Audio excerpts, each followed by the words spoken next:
দর্শক, সীমান্ত পরিস্থিতি নিয়ে আরও বিস্তারিত জানাতে আমাদের সঙ্গে সহকর্মীরা যুক্ত হবেন। শুরুতে যাব কুষ্টিয়ায়, সেখানে রয়েছেন সহকর্মী মাহতাব উদ্দিন লালন। লালন, সীমান্তে এখন কি অবস্থা, বিস্তারিত জানাবেন।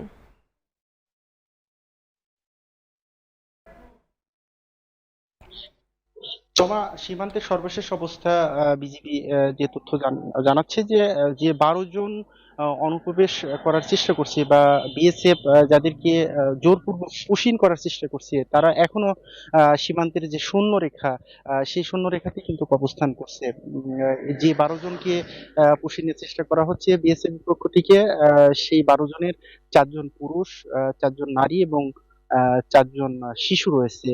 আহ, এবং বলা হচ্ছে তাদের দাবি তারা বাংলাদেশী, কিন্তু তাদের কাছে বাংলাদেশী নাগরিকত্বের কোনো কাগজপত্র তারা এখনো দেখাতে পারেননি।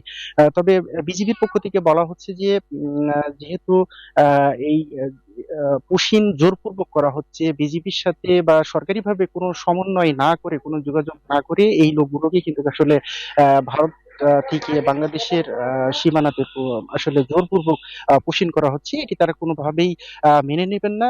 বিধি মোতাবেক তারা কিন্তু ব্যবস্থা ইতিমধ্যেই গ্রহণ করেছেন। অতিরিক্ত বিজিপি সদস্যদের কিন্তু এই সীমান্তের বিভিন্ন অংশে কিন্তু মোতায়েন করা হয়েছে, যেহেতু এলাকাটি পদ্মা নদী বিদ্বেষ এলাকা, যে কারণে আসলে নদীপথেও কিন্তু টহল কার্যক্রম বৃদ্ধি করেছে বিজিবি। পাশাপাশি বিজিবির পাশাপাশি কিন্তু স্থানীয় যে বাসিন্দারা আছেন বা নাগরিকরা আছেন, তারাও কিন্তু বিজেপিকে সহায়তা করছেন। তারাও একত্রতা ঘোষণা করেছেন এবং তারাও বলছেন যে বিএসএফ যে আহ, গায়ের জোরে এই 12 জনকে বাংলাদেশের ভিতরে যে প্রবেশ করানোর চেষ্টা করছে, এটি তারা মানে যে কোনো মূল্যে প্রতিহত করবেন। তো এই ছিল কুষ্টিয়া সীমান্ত থেকে ফিরে যাচ্ছি মেহেরপুরে, সেখানে অপেক্ষা করছেন আমাদের আরেক সহকর্মী ডালিম সরোয়ার। তার কাছ থেকে জানবো সেখানকার সর্বশেষ কি সংবাদ আছে তার কাছে।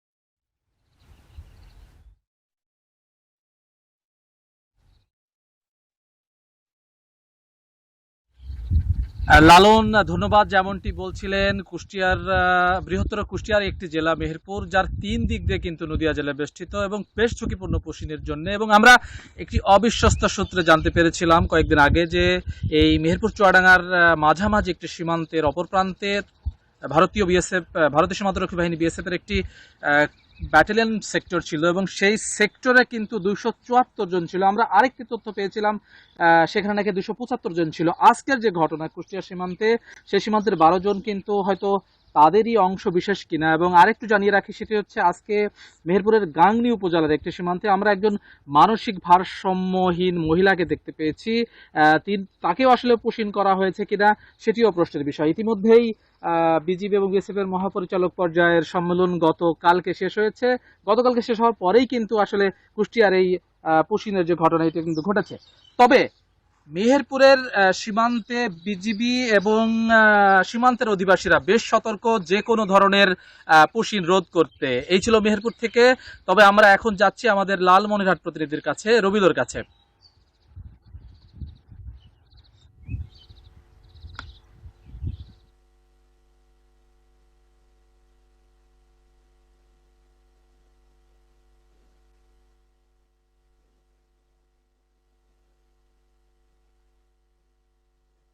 হ্যাঁ, শুনতে পাচ্ছি, শুনতে পাচ্ছি। ধন্যবাদ আপনাকে। আপনি যেমনটি মেহেরপুরের সংবাদ বলছিলেন, ঠিক তেমনই কিন্তু লালমনিরহাটে কিন্তু আজকে নতুন করে কাউকে পুশিন করেনি। এবং আপনারা জানেন যে এক সপ্তাহ আগে লালমনিরহাটের 3 উপজেলা দিয়ে প্রায় নারী, পুরুষ এবং শিশু সহ প্রায় 33 জনকে কিন্তু পুশিন করার চেষ্টা করছিল। তাৎক্ষণিক বিজিবি এবং গ্রামবাসীর বাধায় কিন্তু তারা জিরো লাইনে বাধ্য হয়েছে। পরে 48 ঘন্টা জিরো লাইনে থাকার পর এবং বিজিবি এবং গ্রামবাসীর বাধার মুখে চাপে পড়ে কিন্তু বিএসএফ সেই 33 জনকে ফিরে নিয়ে তাদের হোল্ডিং সেন্টারে রেখেছে বলে আমরা জানতে পেরেছি। আপনারা জানেন যে গত এক সপ্তাহ ধরে কিন্তু ভারতীয় যে কাঁটাতারের বেড়ার আলো নিভিয়ে দিয়ে কিন্তু ভারতীয় বিএসএফ পুশিনের চেষ্টা করছিল। তাৎক্ষণিক গ্রামবাসী এবং বিজিবির কিন্তু কড়া নজরদারির কারণে কিন্তু তারা পুশিনের বারবার ব্যর্থ হয়। সর্বোপরি সন্ধ্যার পর থেকে এই লালমনিরহাটের যে 5টি উপজেলা রয়েছে, 5টি উপজেলা জুড়ে কিন্তু সীমান্ত রয়েছে। এই সীমান্তে কিন্তু প্রতিদিন সন্ধ্যার পর যে সাধারণ মানুষ এবং বিজিবি আনসার বাহিনী থেকে শুরু করে সকলেই কিন্তু এই পুশিন রোধে কিন্তু কড়া একটা আহ, নিরাপত্তা দান করে। এই এই ছিল আমার কাছে সর্বশেষ। তবে একটি বিষয় জানাই রাখি যে আজকে কিন্তু 11 দলীয় জোট এবং বাংলাদেশ জামাতি ইসলামের পক্ষ থেকে কিন্তু পুশিন এবং হত্যার প্রতিবাদে কিন্তু বিক্ষোভ এবং সমাবেশ করবে। এটি লালমনিরহাটে হবে। এই ছিল আমার কাছে সর্বশেষ। ফিরে যাচ্ছি স্টুডিওতে তমা। ওকে।